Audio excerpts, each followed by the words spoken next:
start off by telling us a little about your background and your career and what you're doing today. So I was actually trained as a journalist and a filmmaker in India. And then I worked in television for some time. I used to work for CNBC and then CNN and then Bloomberg TV, where I hosted my own political interview show.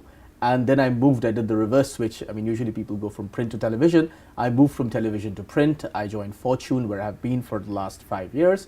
I'm editor-at-large for Fortune in India, which means I write across sectors.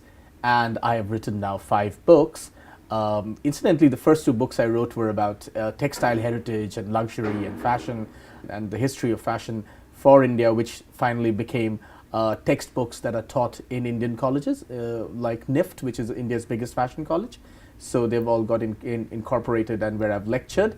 Then I went on to write, and basically I write about politics and economics. So for the last 3 or 4 years, 5 years, I have focused on looking at India's experience of opening up its markets, of liberalization, what is known as economic liberalization.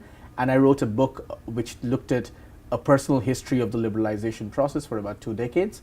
Then I wrote a book about Indian elections and the issues around which elections are fought and won and lost in India. And now, of course, I wrote a book called Recasting India, which tries to explain that there is inherently, like there is an American dream, there is also an Indian dream. It's just that it's not often spoken about in those terms around the world.